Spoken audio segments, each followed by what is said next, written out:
how can we prevent these forest fires?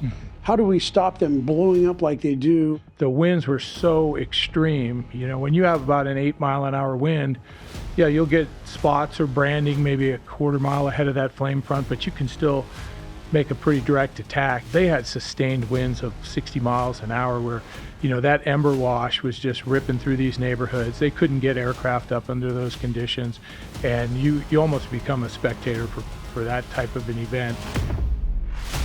Welcome to the Powerhouse Podcast, presented to you by Sac Life TV. Hi, this is Topo Padilla, and I want to thank my family at Greg Padilla Bail Bonds for sponsoring the Powerhouse Podcast. We are always involved in the community, so if you ever find yourself in need of calling a bail bonds, you can call us at 446-BOND or find us at PadillaBailBonds.com. Sac Life TV and the Powerhouse Podcast want to thank Mosley Collins for his unwavering support of our podcast that keeps people informed. If you ever need legal help, call Mosley Collins Law at 444-4444. That's all fours for legal help. Welcome to the Powerhouse Podcast. I am Topo Padilla, your host, and it's a lot of fun to do these, to talk about the number of subjects we do, but most important, the guests we have. And today I'm very honored to have somebody that I came to know him through my family, through my brother-in-laws, Winlada and Dave Johnson. Both of them worked at Sac Metro Fire, and they had a dear friend of theirs. His name was Walt White, and Walt was a fireman there. He's been a fireman for 40 years, well, in the fire business for 40 years, rural, urban, and suburban. He grew to the rank of assistant fire chief in Sac Metro Fire. And then from then, in 2014, he was appointed to be the fire chief of Sacramento City Fire, where he served until 2018. He was the 21st chief for the Sacramento Fire Department. Walt went into retirement, short-lived retirement. He's too young. He's got too much to offer. And he then went on to be the chief of the Amador Fire Protection District from 2008 to 2023. And just when we thought it was over, his wife thought it was over, and he's going to go into retirement. What happens to people like him is places seek them out. And he got sought out, and he is now the fire chief in Sparks, Nevada. And if you don't know about Sparks, it is one of the fastest growing cities in Nevada, right there next to Reno. Walt went to Sac State, got his master's degree, and then went on to get executive leadership degrees from Grand Canyon University. This is the cool one I did not know about. You completed coursework at the Naval Postgraduate School, Harvard Kennedy School of Government. And that's something I've learned about Walt. Is not only he loves baseball. That's why one of our passions we have together. Him and his son Jack still play together. He's traveled all over the world playing baseball, but he's a historian. He's got an unbelievable memory. And here I just thought, it's my buddy, he's a fireman, he's done this and done that. Yeah, he's a fire chief. And then I came to know some parts about him, and I understand why he's a fire chief. History repeats itself. And if you believe in history, you know history, you will be a great leader, and you will be great for your community, your state, and your country. So with that, Chief White, it's great to have you here. I thank you so much. I know you're so busy. So I want to start off by acknowledging your career as a fireman in the fire business. I keep calling you fireman because I have the two brother-in-laws, as you know, who are both served, and so there are other relatives that do. Tell us about why you chose the business of being in the fire business. Sure. Well, first, Topo, thanks for the invitation to be here. I got interested in the fire service early on, got started as a volunteer at 18, and that's largely because my youth sports coaches, for Little League Baseball and Pop Warner football, they were off-duty San Francisco firefighters. And, so I grew up with their influence as coaches and around their kids, and I naturally just developed an interest in the fire service, and first opportunity I had, I signed up with our local Novato Fire Protection District, and then became a seasonal firefighter after that, and then got hired full-time in Sacramento back in 1987. So it was Sac Metro, not American River, right? It was American River at the time, but through a series of reorganizations in 2000, it became known as the Sacramento Metropolitan Fire Protection District. I don't know if you saw it or not the other day. They acknowledged and recognized Chief Martinez, 25th anniversary of Sac Metro, and Yeah. it was pretty cool. And having been around my brother-in-law Wynn, who was served number 2 under Chief Martinez, it was really cool to see that. Rick's an amazing guy, and I know that you were around him quite a bit. But you, my friend, have grown in to be a leader. I mean, to be the fire chief of the city of Sacramento. From where you were, you could have gone on to be the fire chief of Sac Metro. You chose that job to do that, and you did a great job. But did you ever see yourself in this position of being a chief? I was happy just to get hired to pull hose, but I will have to acknowledge Chief Martinez as well. He was a big influence and somebody that became an advisor to me as I started climbing through the ranks. And so he's somebody whose opinion and advice I hold very dear to this day. Well, that's great. And again, as I say, I mean, the people that have worked in and around and for you, they learn a lot. And I've learned a lot from you. And I know I can ask you about subjects that I never thought I could talk about. I thought we just had to talk about baseball and fire. And you've taught me a lot about history and stuff. So with that being said, I want to dive right into California. We're in a very unique position. For some reason, we are a state that has wildfires. What are the biggest things we've got to do and lessons we can learn from these wildfires we have? Well, probably one of the biggest things after a series of catastrophic wildfires, and I believe we had 10 of the top 20 most destructive fires in the state occur within a period of about 4 years, which really heightened the recognition, the level of awareness of our risk and that threat. We talk about a wildland-urban interface, and that's where homes are built in an area where they're twice as likely to burn from a wildfire outside the home than from a fire starting inside that home. So with that came a lot of insurance increases and non-renewal notices. And that's been a significant impact, just adding to the California housing crisis. I'm a big believer in aircraft and the utilization of aircraft to fight fires. I don't know if we want to go into how can we prevent these forest fires? How do we stop them blowing up like they do? And I just returned from Idaho, and I see what they do up there in their forestry, and they do what's called select cut, and they thin those forests out. And I don't want to dive too far into that, but what are your thoughts on the way we manage our forests?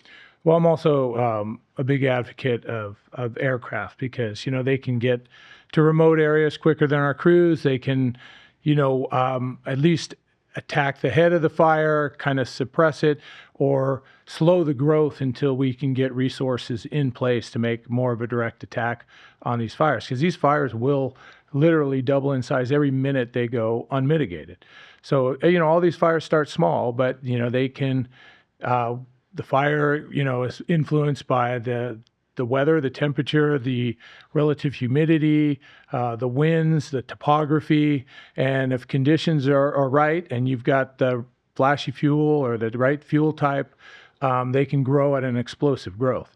We saw some of that down in Ventura, where, that was such a wind-driven fire, even though the state did pre-position firefighters and additional apparatus in that area.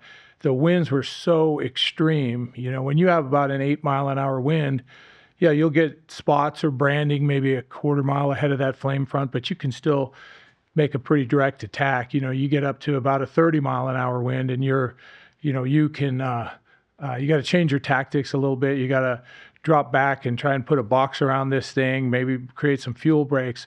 But they had sustained winds of 60 miles an hour where, that ember wash was just ripping through these neighborhoods. They couldn't get aircraft up under those conditions.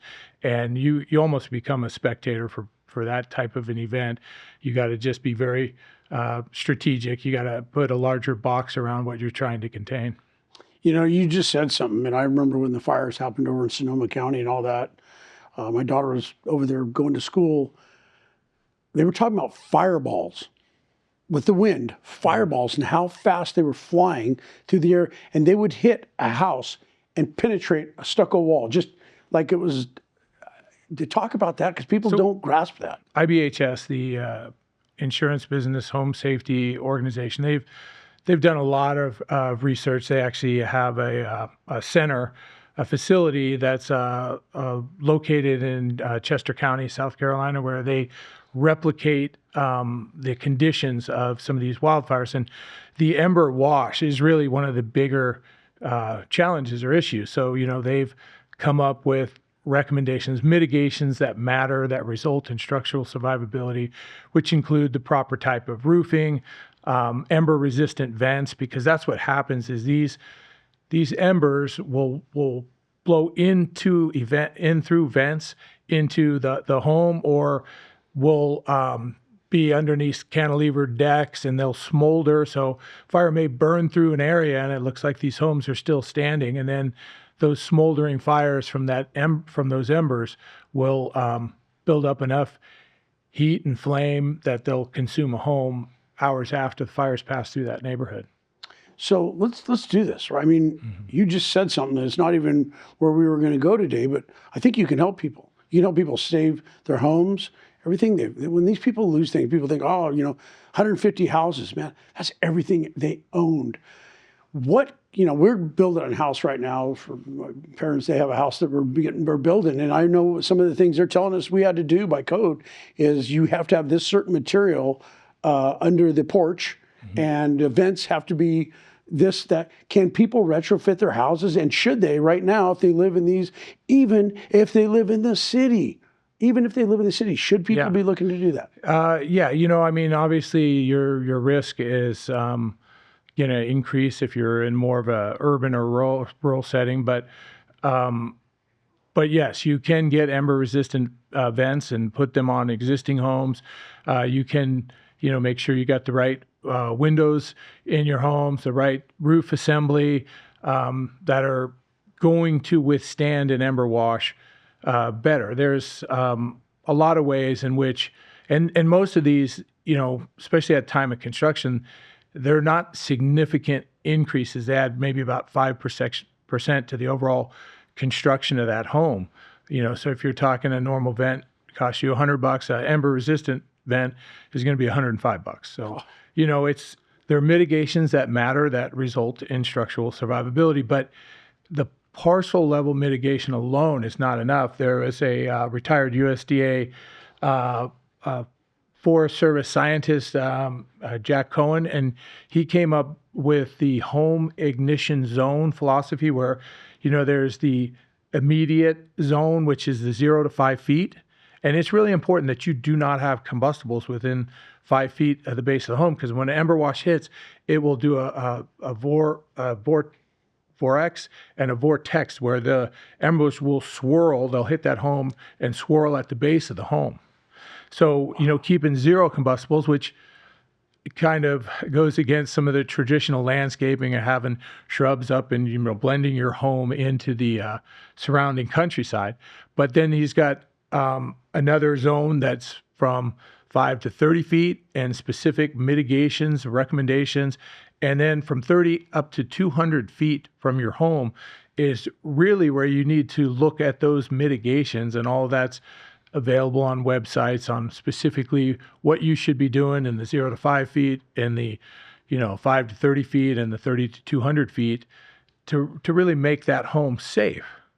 The problem is, despite all of these mitigations you may have, you still may receive a notice of non-renewal or an excessive increase. And that's primarily because our insurance company's risk modeling at this time it's not very granular. It's it's not a mature enough model. So they're basing that on their saturation of general risk in that area. So you may get a non-renewal and your neighbor may not, and you may be the same insurance company. It's because they've chosen your policy to help reduce their saturation of risk in that area and not theirs. If a person calls their insurance and asks, why am I getting this non-renewal? This is probably an oversimplification, but they're not likely to get a very satisfactory answer because, it's based on the insurance's risk model, not the actual risks of your property. It could just be that you've been in an area that's been identified as high risk. Last year, I even got to go participate in a grant-funded research study at UCLA on the concept of managed retreat. And that's not just for fire, but that's for flood. When you have these areas that have experienced significant repetitive loss, they're exploring the concept. Can we buy people out of those properties and just move them to areas that aren't at such great risk? But obviously there's a lot of complications with that.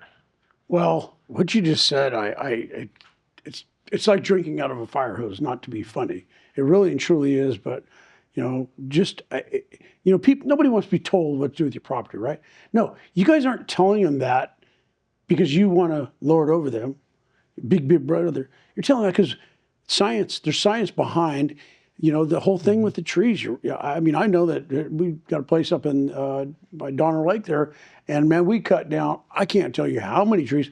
Did we want to? No.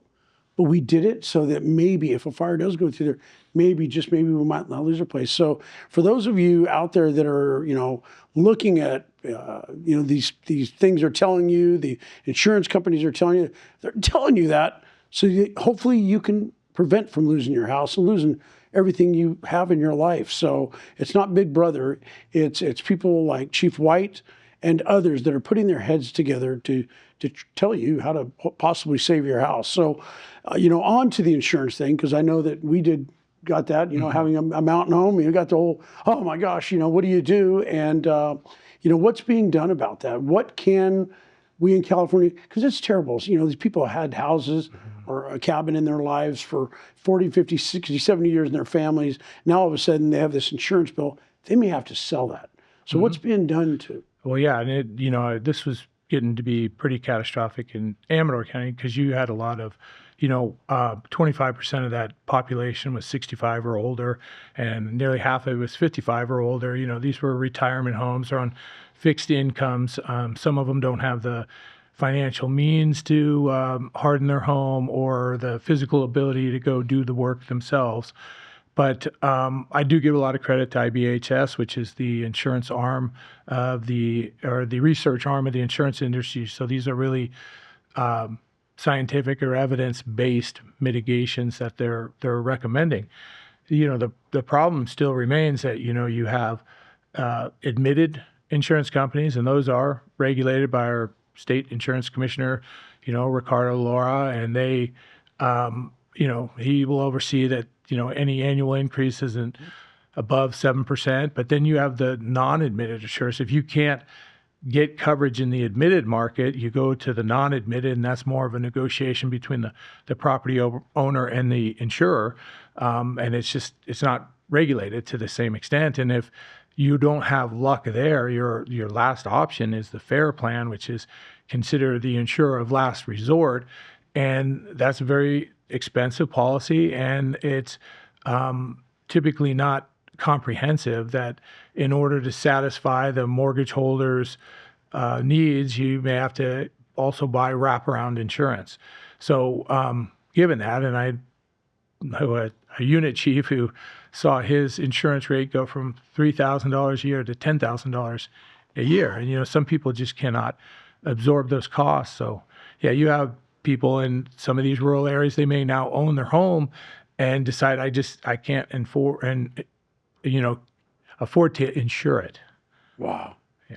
That's just terrible. And we were talking earlier about a bill that is in the So legislature. there are some of the good news is that there's a California Senate Bill 429 that was authored by Cortez in San Jose that, that it is creating it's to develop assessing property risk and informing insurance rates more transparently, to help the homeowners understand their risks, their premiums, and allowing the rating to be more specific or granular to the actual property. And that's I think a significant enhancement. You also have a Cal Fire Director, Bill Tyler, and a State Fire Marshal, Daniel Berlant, who, have taken a very avid interest. They've kind of focused or rebalanced the mission more towards or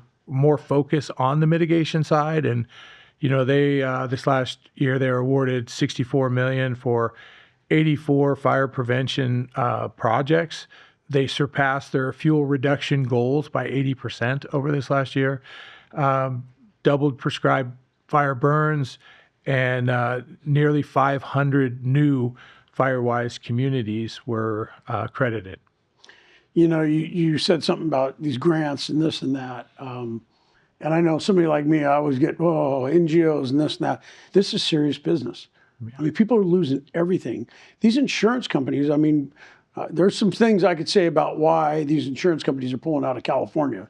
When you're told what you can and can't invest in, that's a reason some of them are leaving. But these insurance companies, people don't realize that Pacific Palisades fire, the loss there, I can't even remember what the last number is, what it's going to take. People think, it was a $400,000 house. It's going to cost a lot more to rebuild that $400,000 house. Where are those people living now? Sure. All those houses. Well, you bring up a good point. The San Francisco Chronicle did, investigative piece on, it was the, trying to think of the specific program they used, but they were determined there was flaws as Vero risk, and they were not properly, were using an antiquated model to estimate rebuild costs. And what is resulting in, it was, maybe lowering the insurance rate or making that home more affordable to actually purchase, but it was leaving a lot of homeowners grossly underinsured, sometimes to the tune of hundreds of thousands of dollars. And despite some of these known flaws, we had 4 major insurers in the state that were continuing to use this. In fact, you even had, at one point, Zillow was putting risk scores on properties. And due to pressure from the real estate agencies, the MLS in particular, they removed those risk assessments because they found that it was harming their business on sales. Wow. So, to hear you say that, I did not know that. But having just been through a house fire on a house that my parents owned, people look at insurance and they I'm going to tell you one thing you don't want to ever do is play games. If you really and truly value what you have, you need to insure what you have. And what you have to look at is the cost to rebuild. You have to look at the mitigation, not mitigation, to clean it up. What is that called? Home hardening or mitigation. No, to clean up the fire after it happens. Yeah. You know how expensive that was? That was to the tune of about $30,000. And we got a really, really good deal to clean up everything. People don't take that into consideration.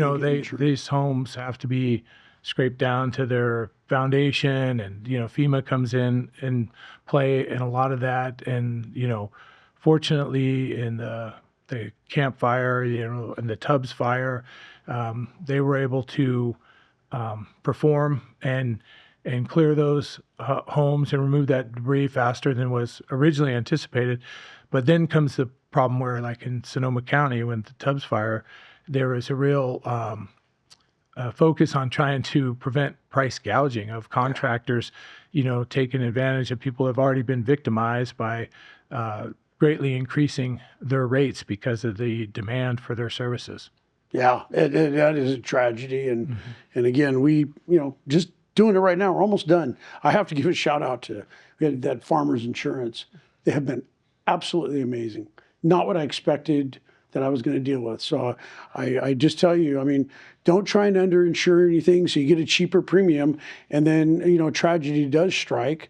And then you're left there going, honey, what are we going to do? So the state, they updated hazard mitigation mapping and included some areas that weren't traditionally in there. And, some of the pushback has been, hey, now you're making these homes, just like the ones in Amador County. It's like, hey, given all the factors, your best option is to sell. Well, now you've made my home much harder to sell.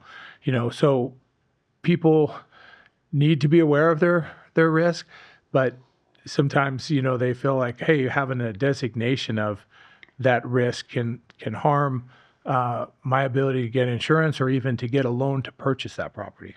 Oh. I want to talk about something that I got to experience, with you. I was there, firemen. I've got a lot of family in the fire business. When grew up to the ranks, what was he called? The deputy chief? Yes. Of Sac Metro, yeah. And Dave was an engineer. People think, firefighters, all they do is sit around the recliners and a lot of medical calls. I'm 60 years old now, man. Waking up 2 or 3 times in the middle of the night, to go to the restroom or do whatever, and going back to sleep. I will stand up and say I'm honored for what you guys have done, what you guys do as firefighters. You don't just sit around a recliner. You don't just get to eat breakfast and get coffee. Your lives get disrupted all day long. There's there's no shortage of firemen. However, the government, the counties and the cities funding you guys, they're trying to cut that back, and it's dangerous. Yeah. It's true. The credit really goes to where the boots are on the ground. We need more firefighters at the end of hose lines, and more paramedics starting IVs. But it comes down to, as an administrator, you got to be advocating for the funding to deliver that service. And the harsh reality is communities can only have the level of service that they can afford or they're willing to pay for. And a lot of times we got to go to legislators and convince them that, hey, a disaster event is a media event. A media event is a political event. One of the worst things you can have is a disaster on your watch because it undermines the public's confidence in local government and their elected leaders. Yeah. So I got to ask you, how is it up in Sparks? It's growing. It's a fantastic department. There's, great personnel. It's a really good city, but we've got an even larger issue up there. We've got one of the most regressive tax structures in the nation, where the properties actually depreciate over time. So when a structure, and it doesn't transfer at sale, but when a structure reaches 25 years old, they're only paying about half of what that property would normally get in taxes. And when they hit 50 years of age, which is the cap, they pay about a quarter. So as the older those buildings get and as build out occurs, you've got basically a structured deficit in your funding to provide services to those communities. Wow. Well, I will tell you this. Again, I say thank you for what you do as a fire chief. As a friend, man, I just am in such admiration of where you've gone in your career. Thanks for hanging in there. I know you could turn around and retire. So thank you for being here, Chief White. We appreciate it. And thank you for tuning into the Powerhouse Podcast. I hope you've enjoyed this episode. We look forward to seeing you back on our next episode. This is a great thing we can do for our community and getting people like Chief White in front of you. So thanks for tuning in. Hi, this is Topo Padilla, and I want to thank my family at Greg Padilla Bail Bonds for sponsoring the Powerhouse Podcast. We are always involved in the community. So if you ever find yourself in need of calling a bail bonds, you can call us at 446-BOND or find us at padillabailbonds.com. Sac Life TV and the Powerhouse Podcast want to thank Mosley Collins for his unwavering support of our podcast that keeps people informed. If you ever need legal help, call Mosley Collins Law at 444-4444. That's all fours for legal help. Well, thanks for tuning in to the Powerhouse Podcast, where we bring you fair and balanced discussions on the issues shaping our community. We welcome your input, opposing viewpoints, and guest recommendations, because every voice matters. Have a topic or a guest in mind? Email us at php@saclife.tv.